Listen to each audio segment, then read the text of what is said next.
I never thought a regular Saturday dinner at my parents' house would mark the beginning of such a dramatic change in our family's life. But there I was, sitting at the familiar oak dining table, when my older sister dropped the bombshell that would set everything in motion. "I'd decided to sell my apartment," Amanda announced, barely containing her excitement. "We're going to open our own Italian restaurant." I nearly choked on my mashed potatoes. The apartment she was talking about wasn't just any property, it was a luxury 3-bedroom condo in the heart of the city, the one our grandmother had left her in her will. Her husband Mike nodded enthusiastically, his fork waving in the air as he spoke. "I know everything there is to know about Italian cuisine. And Amanda has restaurant experience, so we're perfectly qualified." I watched as my parents' faces lit up with admiration. Mom clasped her hands together in delight, while Dad beamed with pride. "That's such a wonderful idea, honey," Mom exclaimed. "You've always had such a good head for business." But something didn't sit right with me. Call me boring, and trust me, I've been called worse, but being a financial manager means I can't help but think about the practical side of things. "Have you actually calculated all the risks?" I asked, trying to keep my voice neutral. "Maybe it would be better to take out a business loan instead of selling your only property?" Amanda rolled her eyes. "Here we go again. Classic Nellie, always overthinking everything. Do you at least have a business plan?" I pressed on, glancing at her kids, 5-year-old Tommy and 2-year-old Lisa, who were playing with their toys in the living room. "You have 2 small children to think about. If things don't work out, buying another apartment won't be easy." "Oh, please," Amanda scoffed. "You don't understand anything about business opportunities. In today's economy, you have to take risks to get ahead. You can't just sit around waiting for success to fall into your lap." "But your restaurant experience," I started, remembering how she'd only worked as an administrator for a few months before Tommy was born. "It was pretty brief, wasn't it?" "God, you're so boring." Amanda threw her hands up in exasperation. "This is exactly why you're still single, Nellie. You never take any chances." I sat there, pushing the remains of my dinner around my plate, listening to them spin their fantasy of success. Not once did they mention the possibility of failure, of things going wrong. Not once did they consider what would happen if their dream restaurant didn't work out. An hour later, I pulled into the driveway of my small house, Grand's house really, though she'd been gone for 3 years now. As I unlocked the front door, my mind wandered back to her final days and how she'd divided her property between my sister and me. Amanda had practically camped out at Grand's hospital bed, going on and on about how perfect the luxury apartment would be for her future family. I remember Gran looking at me apologetically as she explained her decision to leave me the house instead. "You've always been practical, just like me," she'd said, squeezing my hand with what little strength she had left. "This house isn't fancy, but it's paid for and full of love. You'll appreciate its value more than anyone else could." Sitting in my cozy living room now, surrounded by Gran's old furniture that I couldn't bear to replace, I couldn't help but think about how history kept repeating itself with Amanda. The memory of her childhood tantrums came flooding back, the time she screamed for 2 hours straight because Mom bought her the wrong color bicycle, or when she threw herself on the floor of the mall because Dad wouldn't buy her a second pair of designer jeans. There was also that memorable Christmas when she refused to speak to anyone for 3 days because she got the previous year's iPhone model instead of the latest one. Our parents had nod along to whatever scheme she cooked up, praising her creativity and ambition while dismissing my concerns as negativity. Even when she dropped out of college because classes were boring and she wanted to find herself, they supported her decision wholeheartedly. I made myself a cup of tea in Gran's old porcelain cup, trying to push these thoughts aside. I had my own life to focus on, my job at Henderson Financial was demanding but rewarding, and I had a major project presentation coming up that could lead to a promotion. Our team was working on restructuring a client's investment portfolio, and I needed to be sharp. Amanda's restaurant dreams weren't my problem, and dwelling on them wouldn't change anything. But exactly 1 month later, my phone rang during my lunch break, just as I was reviewing the final numbers for my presentation.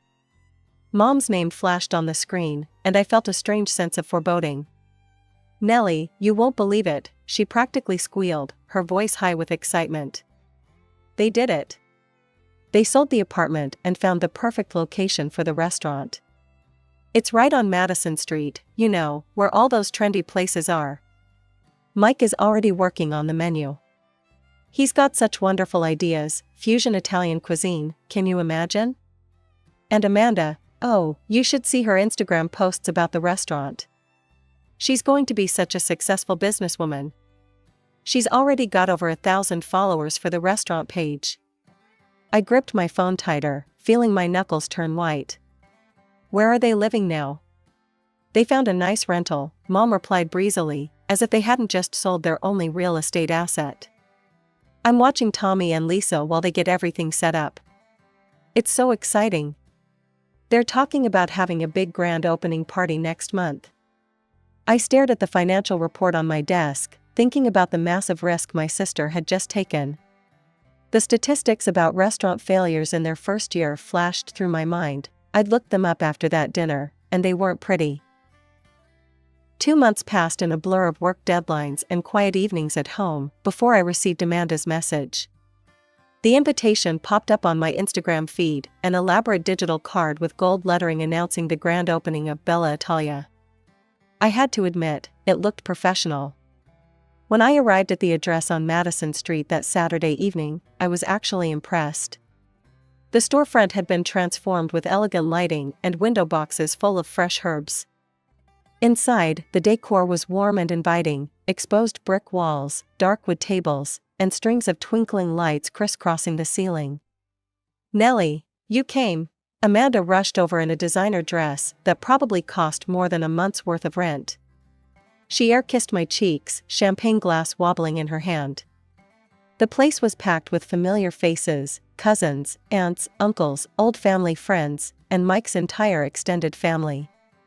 Mom and Dad were holding court near the bar, Dad's voice carrying across the room as he gestured enthusiastically. Just wait and see, I overheard him telling Uncle Jim. Amanda's going to be the next big name in the restaurant business. She's got that entrepreneurial spirit, you know? Not like Nellie, she'll probably work for other people until she retires. Mom nodded along. Some people are just born leaders, and others, well, they're more comfortable following. I pretended not to hear them as I made my way to the appetizer table. Their words didn't sting as much as they might have once. I'd long ago accepted that I'd never be the daughter they bragged about at family gatherings. Congratulations, I told Amanda sincerely, raising my glass. The place looks beautiful. I hope it's a huge success. The next few months fell into a pattern. Every Sunday dinner at our parents' house became a progress report on Bella Italia. Amanda would sweep in, sometimes with the kids and Mike, sometimes just with Tommy and Lisa in tow, and dominate the conversation with tales of her budding restaurant empire. That's our girl, Dad would beam. Always knew she had it in her to be a successful entrepreneur. It's in her blood. Mom would inevitably chime in with, not everyone has that drive, shooting meaningful glances my way. Amanda would smirk at me across the table, that same superior look she'd had since we were kids, and she'd gotten her way yet again. But one evening, when the conversation turned to actual numbers, I couldn't help myself. How's the revenue looking? I asked, keeping my tone casual. Are you hitting your projected targets? Amanda's smile faltered for a split second. Oh, you know how it is with new restaurants, she said, waving her hand dismissively. We're still building our customer base.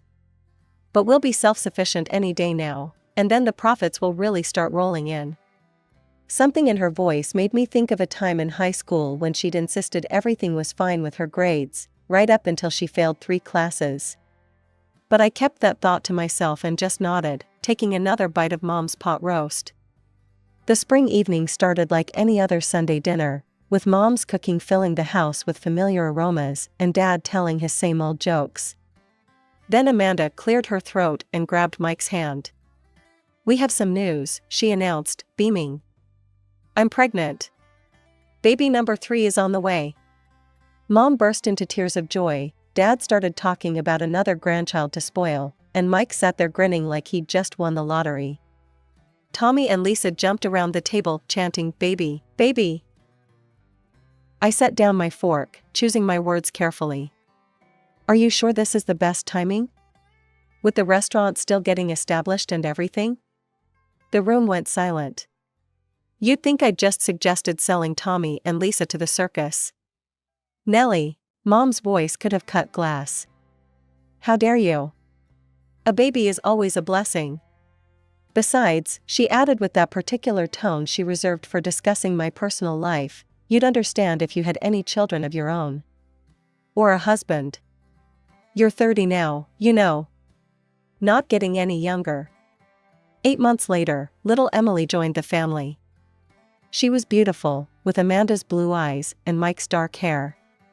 But while everyone was cooing over the new addition, I couldn't help but notice the strain showing around my sister's eyes, the way Mike kept checking his phone with an increasingly worried expression. The truth finally came out 3 months after Emily's birth, during another family dinner. Amanda looked exhausted, dark circles under her eyes visible despite her makeup, while Mike had traded his usual confident swagger for nervous fidgeting. "We're having some challenges at the restaurant," Amanda admitted, pushing her food around her plate. The words seemed to physically pain her. "The staff turnover is killing us. We've gone through 6 different head chefs because Mike keeps wanting to innovate with the menu." She took a shaky breath. "We've had to take out a business loan just to keep things running. The numbers they're not what we projected." I sat there in silence, remembering all my questions about their business plan from that first dinner. The loan they should have taken instead of selling the apartment. The risks I'd warned them about. But I didn't say any of it. The next 6 months were like watching a slow-motion car crash. Every week brought new problems at Bella Italia. First, the lunch crowd dwindled to nothing. Then the evening reservations started to dry up. The restaurant's Instagram page, once full of beautifully plated dishes and smiling customers, went quiet. The last post was a sad 2-for-1 Tuesday promotion that got 3 likes. I heard most of it through Mom's daily phone calls to update me on the situation. How they had to let go of half the staff.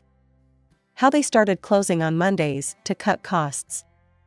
How Mike got into a shouting match with their last remaining chef over putting sushi rolls on their Italian menu. "They're just having a rough patch," Mom would insist. "Every new business goes through this." But it wasn't just a rough patch. By spring, the writing was on the wall in bright, neon letters. The restaurant's debts had piled up like autumn leaves: unpaid suppliers, late rent, mounting tax bills. The final blow came when their main investor pulled out, leaving them with no choice but to sell Bella Italia for a fraction of what they'd invested. The sale barely covered their business debts. They still owed the bank nearly $200,000 from the loan they'd taken out. Amanda, Mike, and their 3 kids, Tommy now 8, Lisa 5, and little Emily just turning 1, were left with nothing. No home, no income, and a mountain of debt. I almost skipped the next Saturday dinner. Something in Mom's voice when she called to remind me about it set off warning bells. But I went anyway, pulling up to their house just as the spring sun was setting. The atmosphere hit me the moment I walked in. Mom and Dad sat ramrod straight in their usual chairs. Amanda and Mike were there too, the kids playing quietly in the corner, unusually subdued for them. Emily was asleep in her carrier, while Tommy and Lisa seemed to sense the tension in the room, focusing intently on their tablets. I hadn't even settled properly into my chair when Dad cleared his throat. "Nellie, we've made a decision." The way he said "we" made my stomach clench. "Your sister and her family need a place to stay," Mom jumped in. "You have that big house all to yourself." I felt like I'd walked into an ambush. "What?" "We need to move in with you," Amanda stated, as if she was telling me the weather forecast. "Temporarily, of course." My mouth went dry. How long is temporarily?" Amanda shrugged, examining her perfectly manicured nails, probably her last professional manicure for a while, I thought hysterically. "Hard to say. I can't work, obviously. Not with 3 small children to take care of. And Mike needs time to find the right position. I'm not going to flip burgers somewhere, Mike interjected, puffing up his chest. I was a business owner. I need something at an executive level.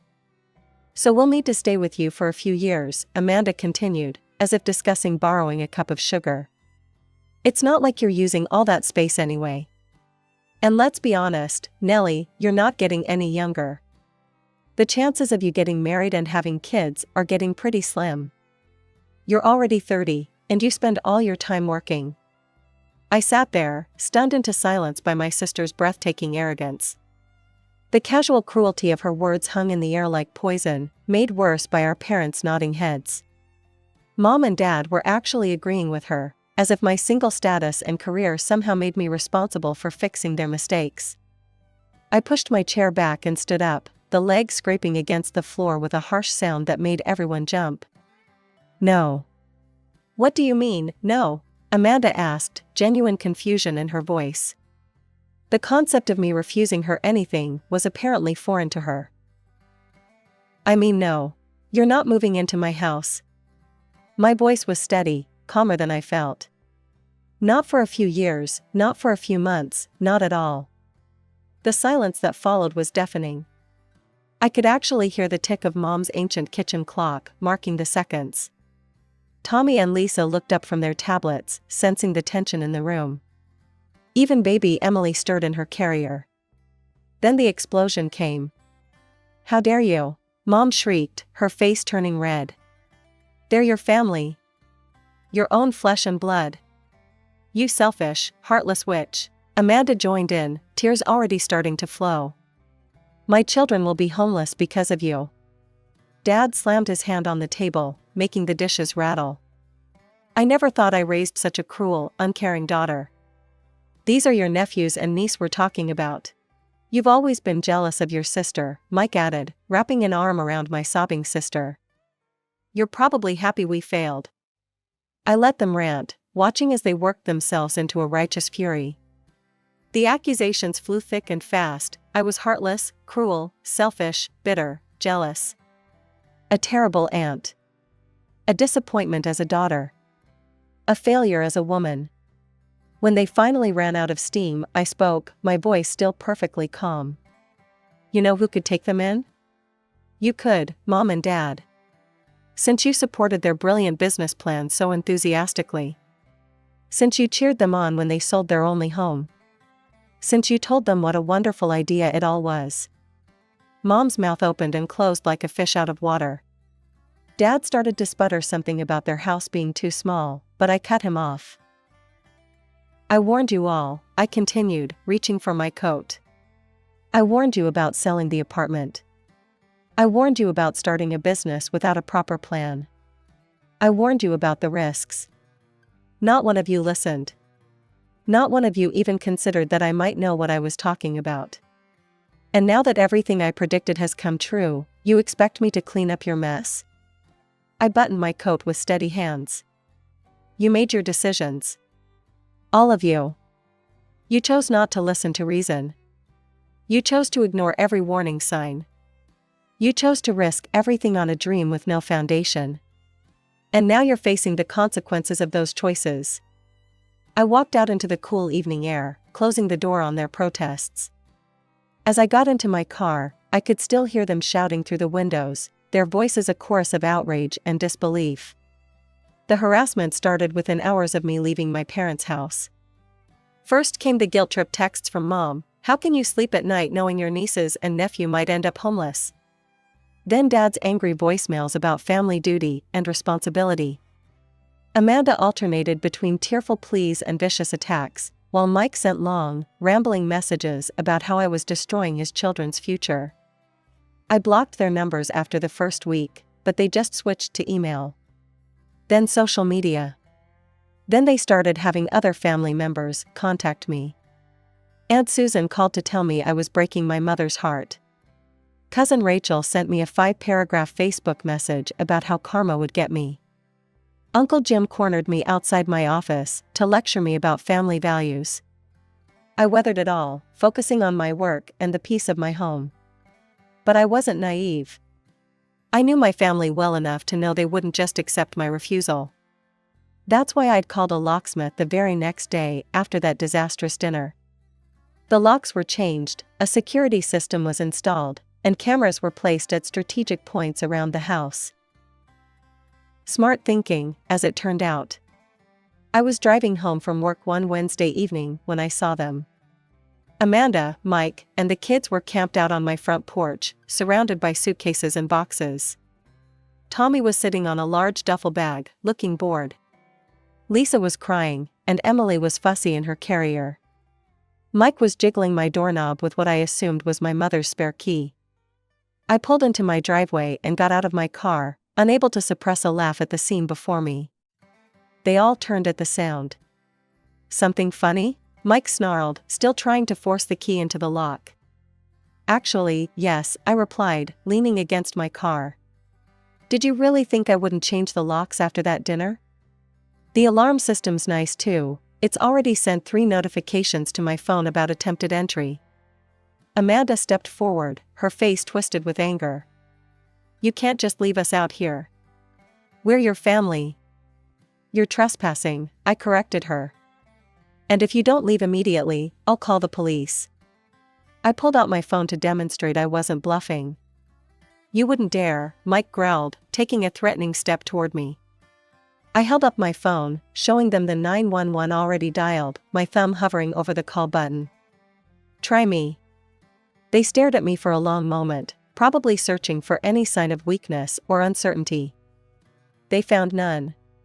Finally, Amanda burst into tears, real ones this time, not her usual performance, and started gathering up their things. Mike helped her, muttering threats under his breath. The kids just looked confused and tired. The next morning, I called in sick to work for the first time in 3 years. I spent the day visiting rental properties in decent neighborhoods, finally finding a clean, spacious 3-bedroom apartment in a good school district. The landlord was understandably hesitant about renting to a family with 3 young kids, but the 6 months' rent I paid in advance, nearly $20,000 from my savings, helped change his mind. The next morning, I drove to my parents' house, the apartment keys feeling heavy in my pocket. It was early, but I knew they'd all be there. They always gathered for Saturday breakfast, a tradition that used to include me too. The room fell silent when I walked in. Mom nearly dropped the pancake plate, and Dad's newspaper crinkled as his hands tightened on it. "Here," I said, placing the keys and a folder on the table. "It's a 3-bedroom apartment on Cedar Street. Good neighborhood, walking distance to the elementary school. I paid 6 months' rent in advance." Amanda stared at the keys like they might bite her. Mike didn't even look up from his phone. "The lease starts today," I continued, my voice steady. "I've already talked to the landlord. He knows you have 3 kids. There's a playground in the complex, and the building has a laundry room on each floor." I turned to Mike specifically. "You have 6 months to find a job, any job. Pride doesn't pay bills or feed children. When the lease ends, you'll need to either renew it yourselves or find another place. This is the only help I'm offering." Nobody spoke. Tommy and Lisa had stopped fighting over the syrup and were watching with wide eyes. Even Emily seemed to sense the tension, her tiny hand paused midway to her mouth with a piece of pancake. "That's it?" Amanda finally asked, her voice bitter. "You think throwing money at us makes up for turning your back on family?" I looked at my sister, really looked at her.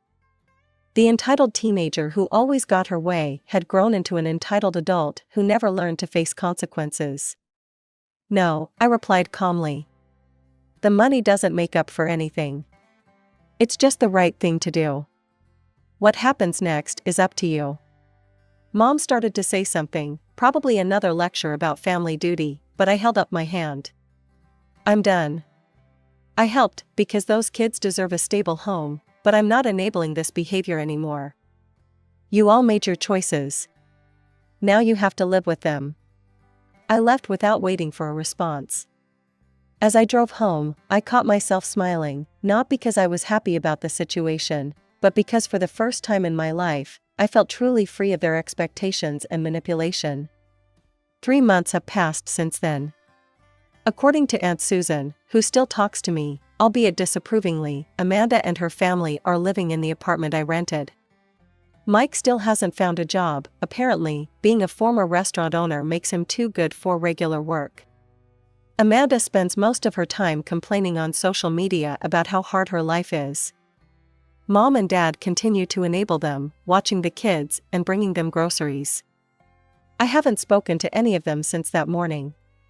I've started taking evening classes in investment management, something I'd always wanted to do but never had the emotional energy for before. Last week, I got a promotion at work, senior financial manager with my own team.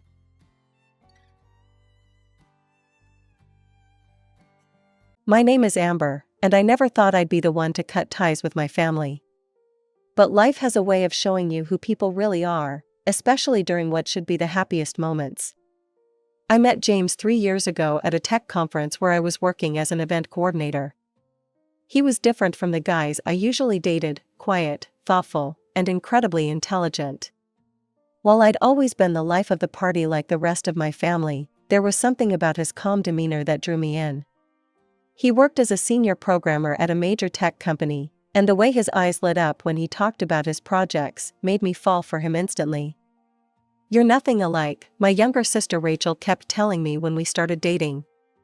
He barely says 2 words at family dinners. She was 5 years younger than me, but always acted like she knew everything about relationships. Our parents, Tom and Linda, weren't much better. "Honey, are you sure about him?" Mom would ask whenever James left the room. "He seems so distant." I tried explaining countless times that James wasn't distant, he was just introverted. He preferred small gatherings to large parties, meaningful conversations to small talk. But my family never tried to understand. They saw his quietness as arrogance, his introversion as a personal slight against them. Despite their disapproval, James and I got married a year ago. It was a small ceremony, just the way we both wanted it. My family attended but spent most of the time making passive-aggressive comments about how different everything was from traditional family weddings. "I don't understand why they can't accept you for who you are," I said to James one evening after another tense family dinner. He just smiled that gentle smile of his and shrugged. "Not everyone needs to understand me, Amber. As long as you do." That's what I loved about him, his ability to stay above the drama, to not let other people's opinions affect him.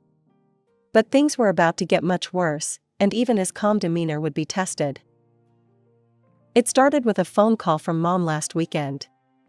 "Amber, dear, we're having a family dinner next Saturday. Just you, though, we know James doesn't enjoy these gatherings." I felt my blood pressure rising. "What do you mean, just me?" "Well," Mom hesitated, her voice trailing off. "We're having some relatives over, and you know how James is with crowds. We thought it would be better if..." "If what, Mom?" "If my husband stayed home while I pretended to be single at family gatherings?" "Sorry, Mom, but I'm not coming without my husband. That's not how marriage works." I hung up before she could respond, my hands shaking with anger. When I told James about it later, he just laughed.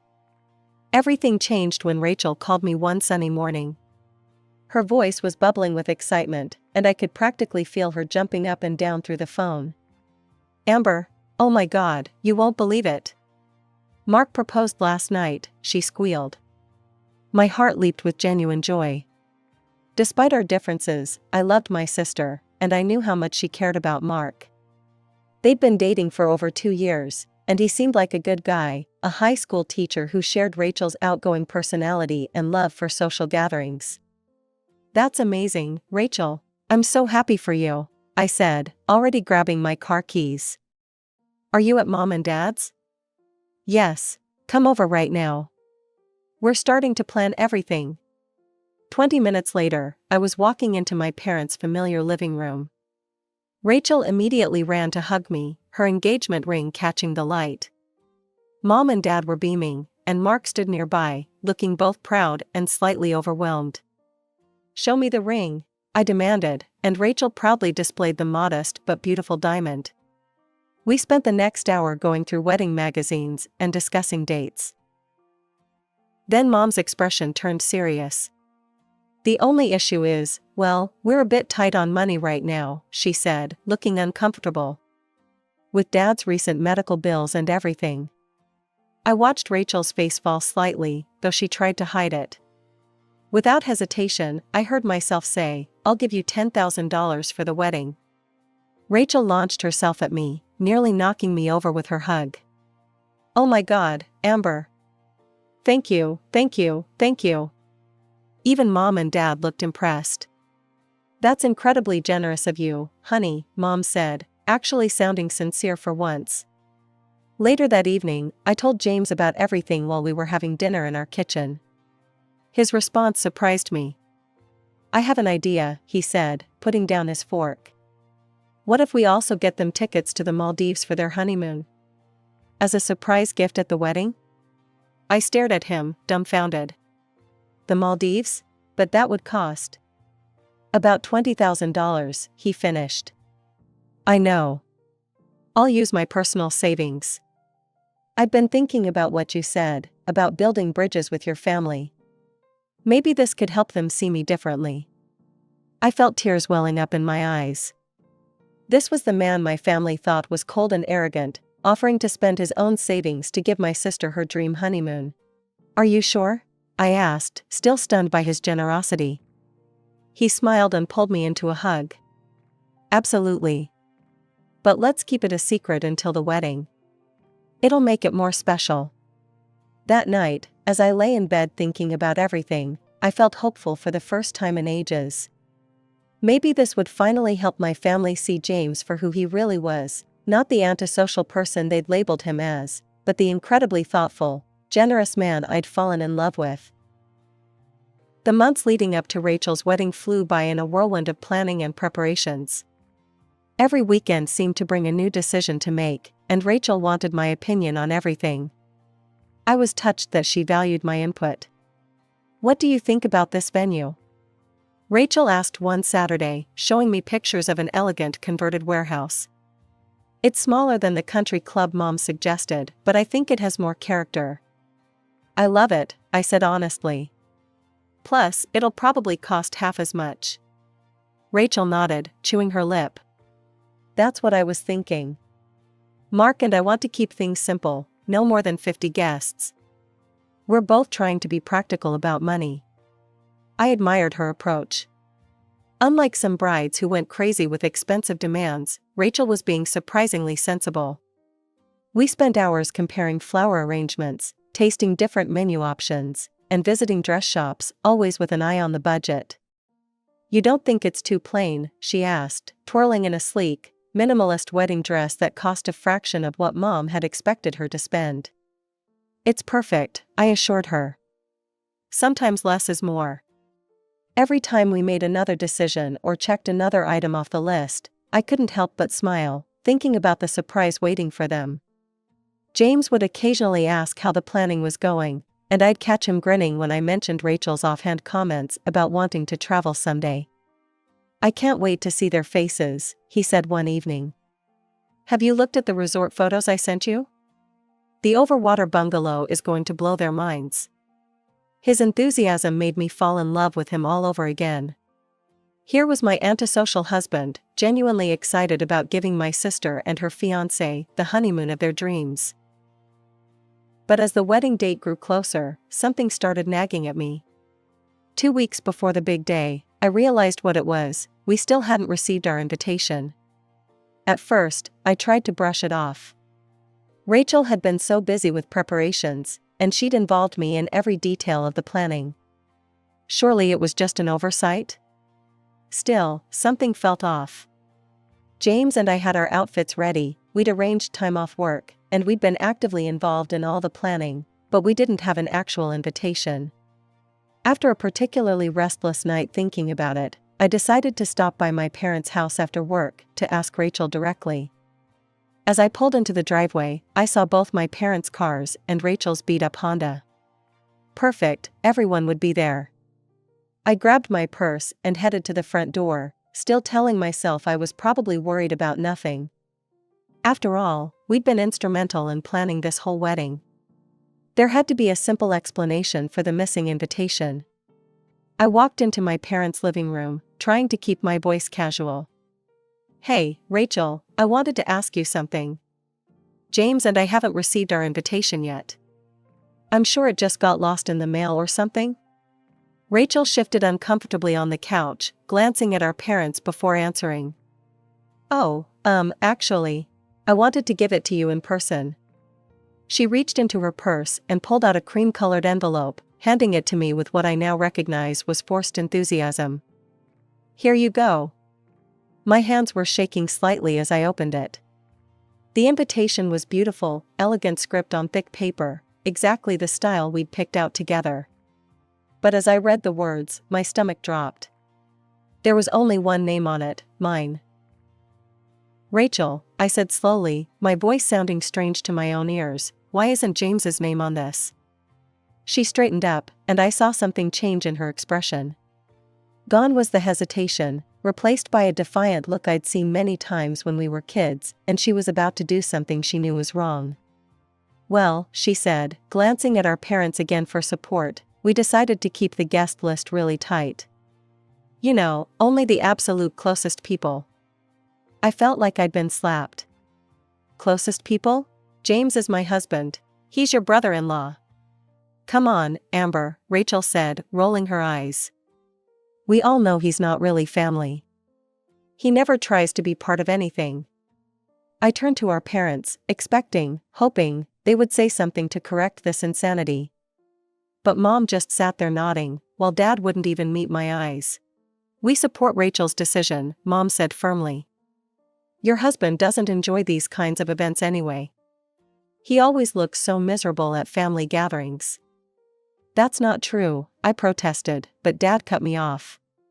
"Be reasonable, Amber. He'll just sit there with that sad face of his the whole time, making everyone uncomfortable. Besides," he added, as if this was the clincher, "this way Rachel can save some money on the catering." "Save money?" I repeated incredulously. "You're talking about excluding my husband to save money on a plate of food?" "It's my wedding," Rachel said, crossing her arms. "I get to decide who comes, and I don't want him there bringing down the mood. He can stay home and code or whatever it is he does." I stood there, looking at these three people who I'd known my whole life, trying to understand how we'd gotten here. How could they sit there and so casually exclude my husband, act like he was some random acquaintance rather than family? The worst part was seeing how rehearsed it all seemed. They'd clearly discussed this before, prepared their arguments, agreed among themselves that this was perfectly reasonable. While my husband had been spending his savings on their dream honeymoon, they'd been plotting to exclude him. "Let me get this straight," I said, my voice dangerously quiet. "You want to exclude my husband to save money on the wedding that I gave you $10,000 for? $10,000 that I handed over without any conditions or expectations?" Rachel's smug expression faltered slightly, but she quickly recovered. "Well, that was different. You're my sister. And James is your brother-in-law." I cut her off. "But you know what's really ironic about all this? James has spent the last 3 months planning a surprise for you. He was going to give you and Mark an all-expenses-paid honeymoon trip to the Maldives. $20,000 worth of luxury resort, overwater bungalow, first-class flights, everything." The room went dead silent. Mom's hand flew to her mouth. Dad's jaw dropped. Rachel's face went through a rapid series of expressions: disbelief, shock, and then something that made my stomach turn: calculation. "The Maldives?" Rachel's voice had completely changed, becoming sweet and conciliatory. "Oh my God, Amber, I was just kidding about the invitation thing. Of course James is invited. Here, let me fix the card right now." She reached for her purse, pulling out a pen. I stepped back, physically recoiling from her sudden change in attitude. "Don't bother. The trip is cancelled." "What? No." Rachel jumped up. "Come on, I said I was joking. Don't be so sensitive." "Honey," Mom stepped in, her voice honey-sweet, "your sister was just stressed about the wedding planning. You know how brides can be. Of course we want James there. Dad nodded vigorously. Absolutely, he's family. I looked at their faces, faces I'd known and loved my whole life, and felt nothing but disgust. 5 minutes ago, they'd been united in excluding my husband. Now, at the mention of an expensive gift, they were falling all over themselves to backtrack. You're right, Dad, he is family. Which is why I'm not going to let you treat him like this. I turned and walked toward the door, ignoring their protests. The drive home was a blur. When I walked through our front door, James took one look at my face and knew something was wrong. We sat on our couch as I told him everything, the invitation, their excuses, their sudden change of heart when they learned about the Maldives trip. James listened quietly, his face calm as always, but I could see the hurt in his eyes. He'd spent months planning this surprise, genuinely excited about giving Rachel and Mark this gift, and they couldn't even be bothered to invite him to the wedding. What do you want to do? He asked finally. Cancel the trip, I said without hesitation. And I'm not going to the wedding.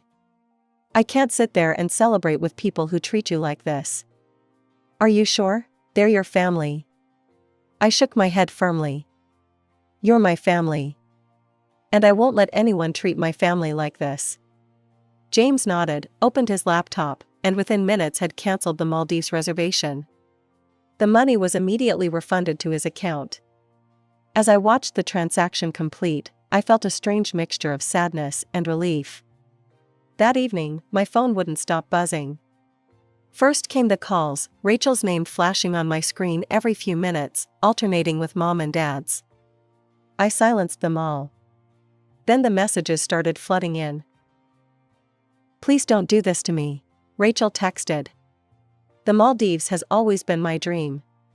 Sweetheart, let's talk about this rationally, Mom wrote. Don't make any hasty decisions about the trip. Think about your sister's happiness, Dad chimed in. This is her special day.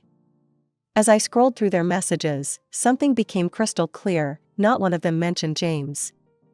Not one expressed regret for trying to exclude him from the wedding. Not one acknowledged how hurtful their actions had been. Every single message focused on one thing, the cancelled honeymoon. You can't cancel the Maldives trip, Rachel's next message read. We already told Mark's parents about it. I felt a cold laugh escape my throat. Of course they had. They'd probably started bragging about their luxury honeymoon the moment I left the house. The trip is already cancelled, I typed back. The money has been refunded. Don't contact me again. Then I did something I never thought I'd have to do, I blocked my sister's number. And my parents' numbers too, for good measure. James and I spent the rest of the evening watching movies on the couch, trying to pretend everything was normal. But the next morning, our peaceful Saturday was shattered by loud banging on our front door. Before we could even respond, the door burst open. My parents must have used their emergency key, the one I'd given them years ago for actual emergencies. Rachel stormed in first, followed by Mom and Dad. They didn't bother with hellos or explanations. How dare you cancel our honeymoon? Rachel screamed, her face red with anger. You have to reinstate it right now. Calm down, James said, standing up from the couch. You can't just burst into our house like this. They ignored him completely, as if he wasn't even there. Do you know how embarrassing this is? Mom demanded. After we already told everyone about the Maldives? Fix this right now, Dad ordered, pointing his finger at me. Call whoever you need to call. We want the trip reinstated immediately. I stood my ground, my voice steady, despite my racing heart. I'm not giving expensive gifts to people who don't respect my husband or me. The trip is cancelled, and that's final. Rachel's face contorted with rage. You know what? Don't bother coming to my wedding at all. You're not invited anymore. I don't want you there. Rachel, James started to say, but she cut him off. Shut up, this is all your fault.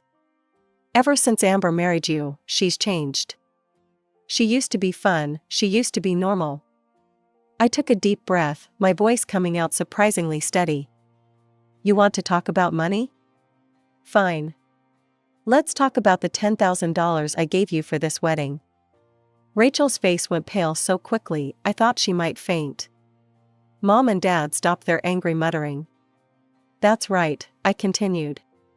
$10,000 that I could legally demand back right now, since you've uninvited me from the wedding. That's how gifts work, Rachel. They can be rescinded if the occasion they're meant for no longer applies to the gift giver. You wouldn't, Rachel stammered, her previous bravado completely gone. No, I wouldn't, I agreed. You can keep the money. Consider it your wedding gift from your horrible, unfun sister who doesn't want to come to your wedding anyway. But the Maldives. Rachel's voice cracked. The Maldives was never yours to begin with, I said firmly. It was a surprise gift from the man you couldn't even be bothered to invite to your wedding. The man you've all treated like an outsider for years. Well, congratulations, you've finally succeeded in pushing us both away completely.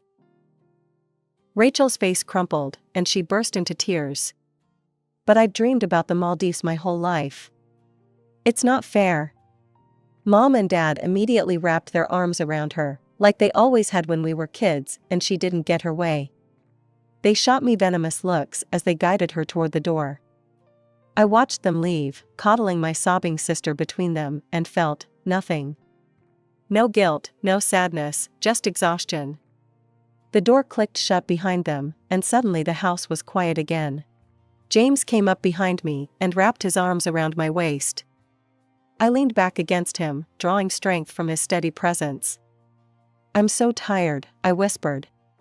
Tired of their arrogance, tired of them only thinking about themselves, tired of them treating us, like this. I know, he said softly, kissing the top of my head.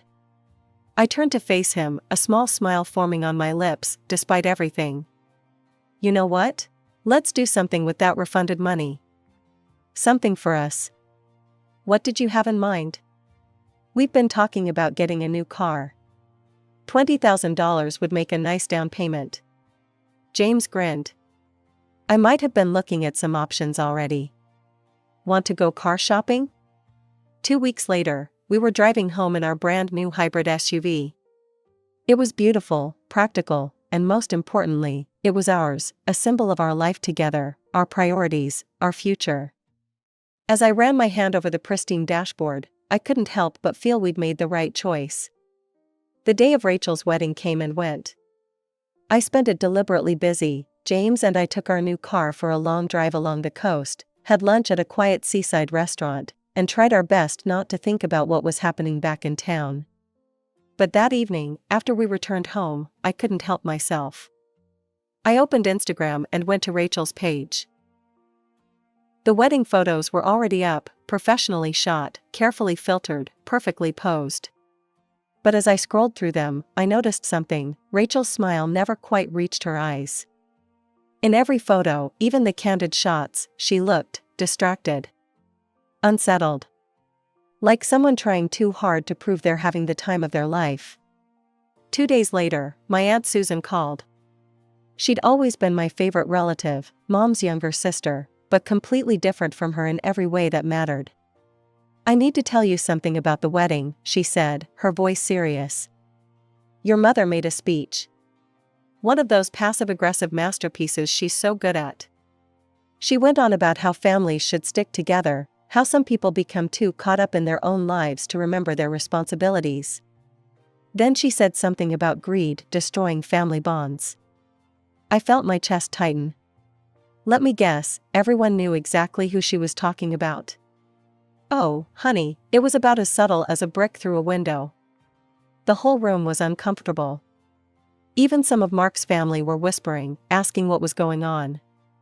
I took a deep breath and told her everything, the uninvited husband, the Maldives trip, Rachel's tantrum, all of it. When I finished, there was a long pause on the line. You did the right thing, she said finally, her voice firm. I've watched for years as they've treated James like an outsider. It's not right, and it's not your fault. Your mother and Rachel, they've always been like this, always had to have everything their way. Tears welled up in my eyes. Thank you, Aunt Susan. You don't know how much that means to me.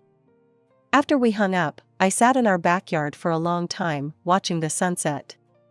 James found me there and brought out 2 glasses of wine. "Penny for your thoughts?" he asked, settling into the chair beside me.